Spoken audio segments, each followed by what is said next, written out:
Ô notre Père, pour la grâce de vie que tu nous accordes ce matin. Merci pour la santé. Merci pour la paix. Merci parce que tu nous protèges dans les routes. Merci, Père éternel, parce que tu es au milieu de nous. Merci pour tous ceux qui sont à l'écoute, que tu visites. Nous te disons grandement merci. Seigneur, tu sais que nous sommes faits de chair et nous sommes faibles. C'est pour cela que nous demandons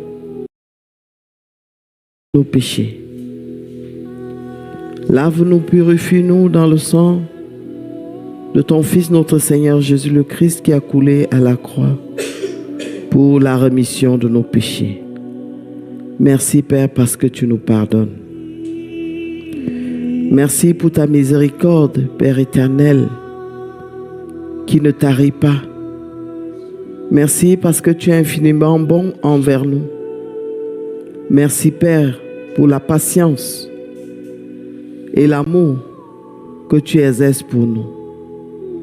Père, voici le moment où nous te consacrons, le moment où nous voulons que tu descendes d'une manière particulière en cet endroit, dans ces micros, en chacun d'entre nous, que tu prennes autorité pour que, Père éternel, ce moment soit celui que tu touches les âmes, que tu ramènes les âmes à toi, que tu convaincs les hommes de péché et que tu leur ouvres les yeux, le moment où tu enlèves les écailles des yeux qui sont fermés, le moment où tu ramènes ceux qui sont dans les ténèbres à la lumière. Seigneur, agis donc maintenant. Père, pas parce que nous sommes justes, mais parce que, Père éternel, tu as choisi que nous sommes des vases inutiles que tu peux utiliser. Utilise-nous maintenant. Manifeste-toi au travers de ta parole que tu vas nous donner. Agis pour transformer des vies, pour redonner vie à ceux qui sont déjà dans la mort, pour donner espoir à ceux qui n'espèrent plus rien. Seigneur, descends donc maintenant. Prends le total contrôle de tout, de nous ici, de ceux qui écoutent, que ce soit le moment où tu communiques avec nous. Merci pour ta présence, Père. Agis donc.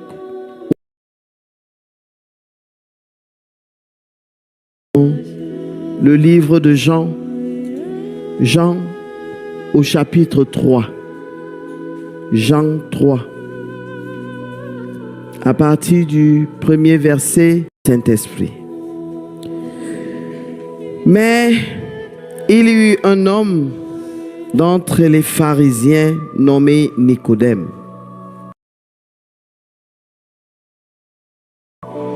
qui vint lui auprès de Jésus de nuit et lui dit: Rabbi, nous savons que tu es un docteur venu de Dieu. Ces miracles que tu fais, si Dieu n'est avec lui. Jésus lui répondit: en vérité, je te le dis, si un homme ne naît de nouveau, il ne peut voir le royaume de Dieu. Nicodème lui dit: comment un homme peut-il naître quand il est vieux? Peut-il rentrer dans le sein de sa mère et naître? Jésus répondit: en vérité, je te le dis, si un homme ne naît d'eau et d'esprit, il ne peut entrer dans le royaume de Dieu. Chair est chair, et ce qui est né de l'esprit est esprit. Ne t'étonne pas que je t'ai dit, il faut que vous naissiez de nouveau. Et où il va? Il en est ainsi de tout homme qui est né de l'esprit.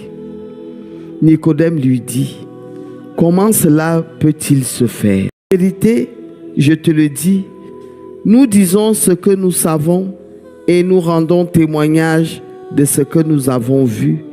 Et nous, quand je vous ai parlé de ces choses terrestres, comment croiriez-vous quand je vous parlerai des choses célestes? Personne n'est monté au ciel. Il faut de même que le Fils de l'homme soit élevé, afin que quiconque croit en lui ait la vie éternelle.